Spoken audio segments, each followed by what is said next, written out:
풍성한 삶의 첫걸음, 하나님 나라 백성의 삶 어떻게 시작할까? 5번째 시간, 하나님께서 우리에게 하시는 말씀 어떻게 누릴까입니다. 지난 시간에는 인격적인 하나님 어떤 분이신가에 대해서 살펴보았는데요. 무한하신 하나님은 인격적인 분이시기에 우리가 하나님과 소통할 수 있다는 것을 살펴보았습니다. 그리고 오늘은 그렇다면 그 인격적인 하나님과 좀 더 구체적으로 어떻게 소통할 것인가를 살펴보고자 합니다. 성경이란 무엇인지를 정의 내리기 위해서는 먼저 하나님에 대한 이해가 필요합니다. 하나님은 인간을 찾아오셔서 인간의 구체적인 역사 속에서 말씀하시는 분이고요. 또 하나님은 인류 역사의 거대한 제국이었던 이집트, 아시리아, 바벨론, 페르시아, 로마 시대 속에서 그의 백성을 위해 일하시고 말씀하시는 분이라는 것이죠. 그리고 그 하나님이 그 구체적인 역사 속에서 말씀하신 내용을 기록한 텍스트가 바로 성경이라는 것입니다. 많은 사람들이 성경을 통해 영향을 받아왔습니다. 성경을 통해 하나님을 만나고 하나님의 자녀가 되었고요. 성경을 통해 자신을 향한 하나님의 사랑과 뜻을 깨달았습니다. 또 성경을 통해 인생의 여러 고비마다 하나님의 위로와 격려를 경험했고요. 또 가장 중요하게는 성경을 통해 하나님께서 어떻게 역사를 이끌어 가시는지를 깨달았고 또 인생의 목적과 방향을 바꾸었습니다.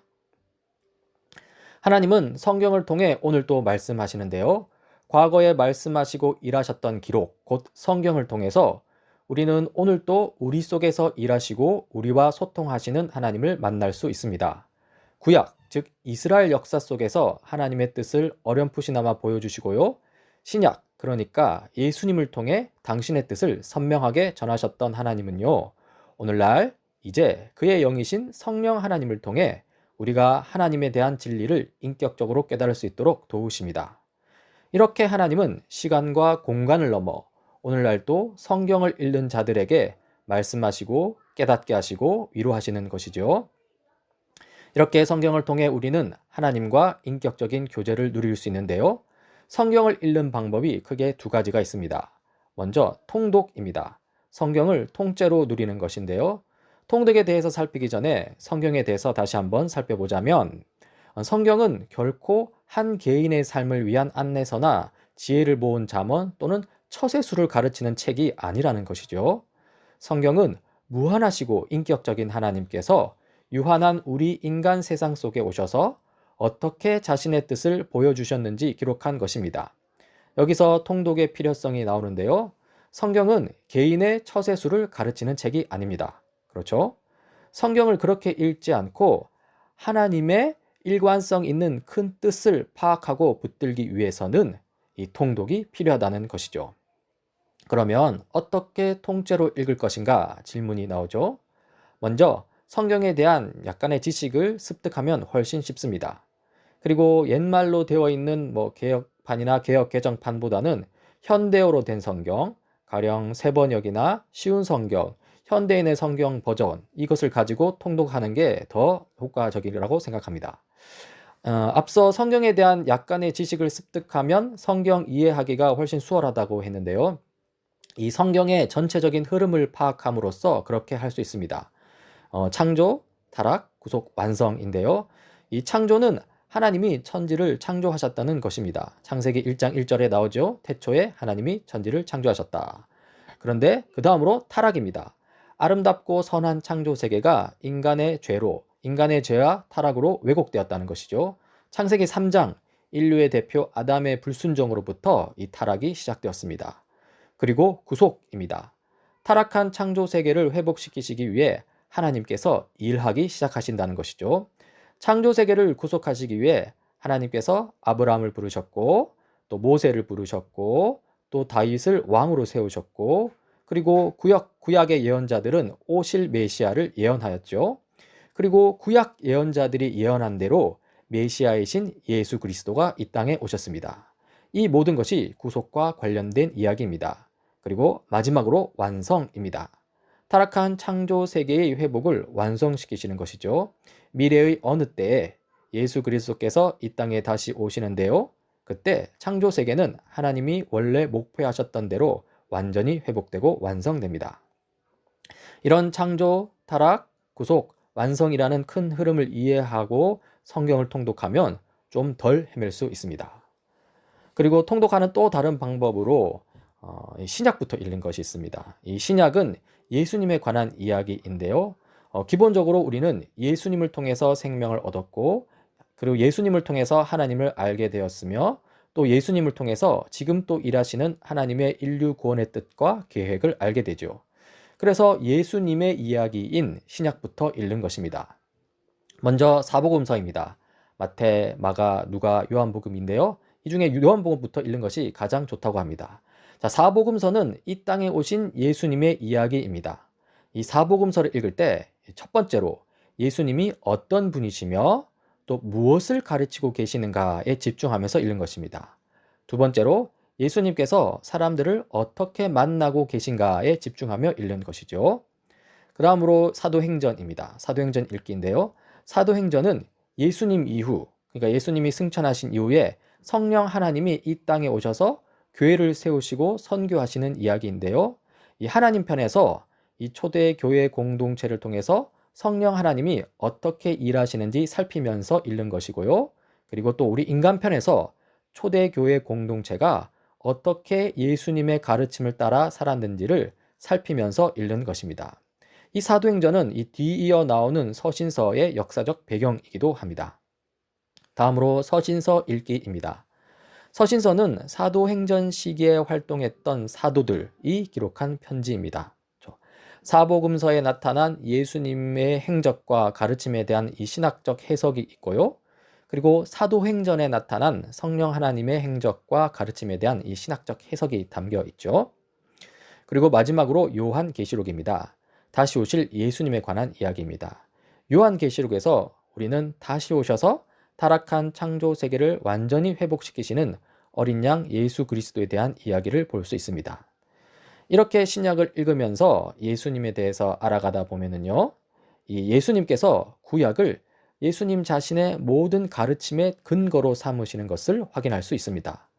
또 구약의 예언들이 예수님 자신을 통해서 이루어졌고 또 온전히 이루어질 것이라고 말씀하시는 또 예수님을 볼 수 있습니다.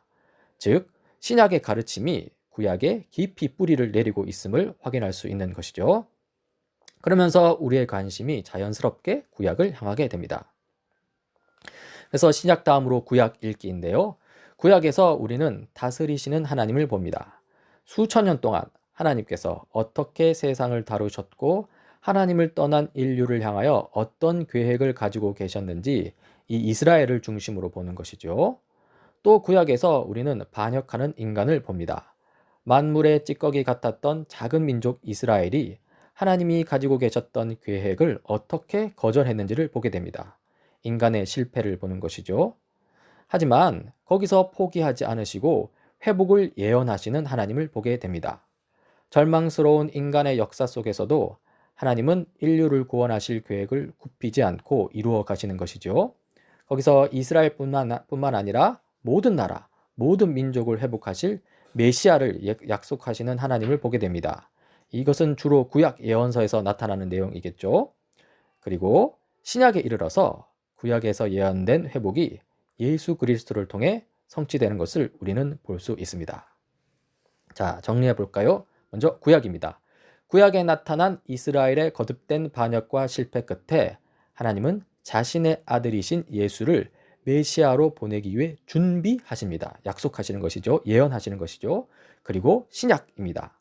예수님을 통해서 구약에서 예언된 그 예수님을 통해서 하나님의 뜻이 온전히 우리 인간에게 전달되었고 예수님을 통해 우리는 하나님께 나아가게 된다는 것이죠. 이렇게 우리는 성경을 예수 그리스도를 중심으로 통독할 수 있는데요. 구약은 예수 그리스도를 예언하는 이야기이고 그리고 신약은 그 예수 그리스도가 오셔서 예언을 성취하는 이야기라는 것입니다. 이렇게 성경을 통째로 읽는 방법이 있고요.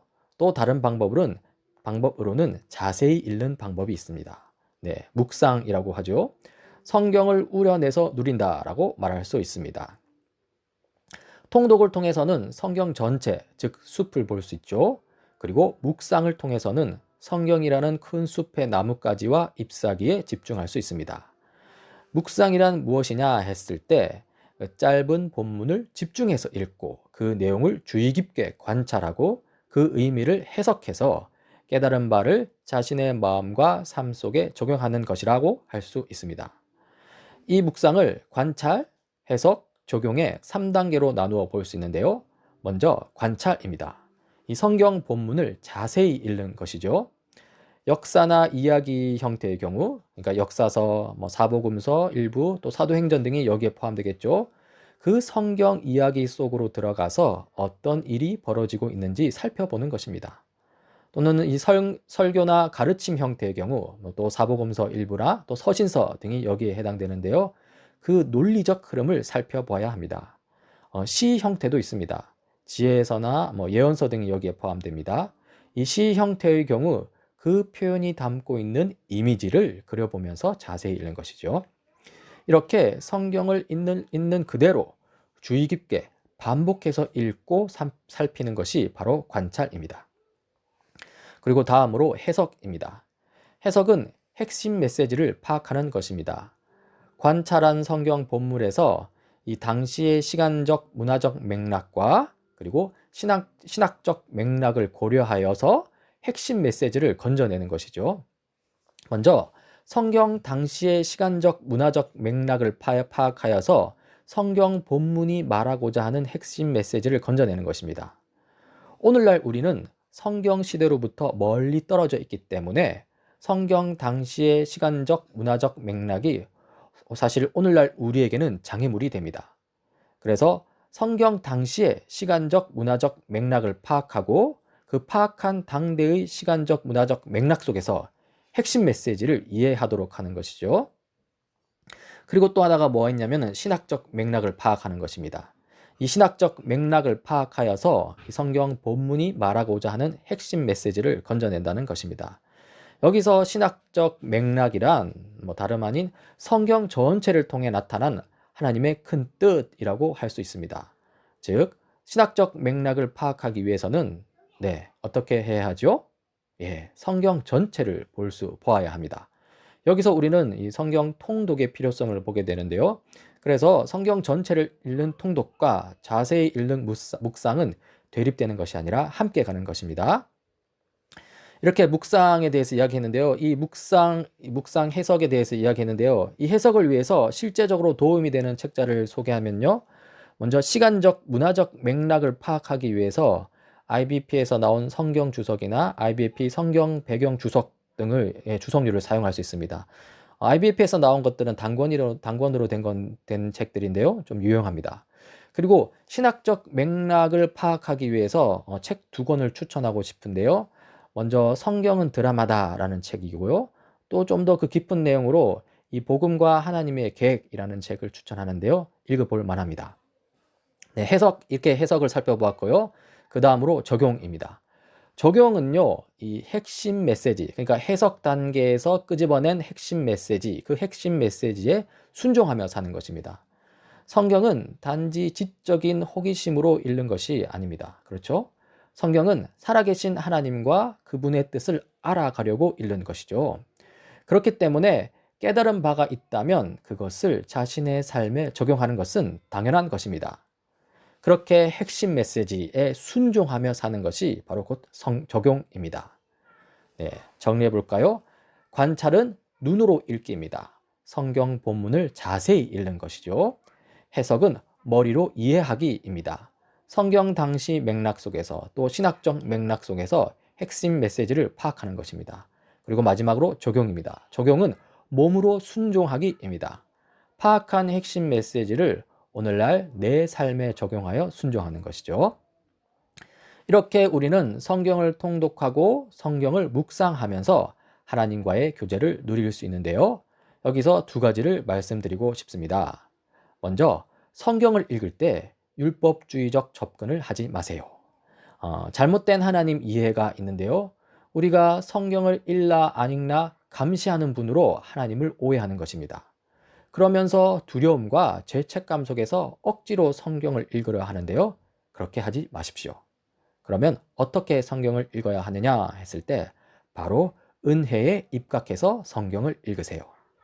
하나님은 우리와 인격적인 관계를 맺기 위해 애쓰시는 분입니다. 우리와 교제하고 싶으셔서 먼저 말씀하시는 자비로우신 분입니다. 그런 하나님이심을 기억하면서 성경을 통해 기쁨과 기대하는 마음으로 하나님을 알아가는 특권을 누리는 저와 여러분이 되길 간절히 바랍니다.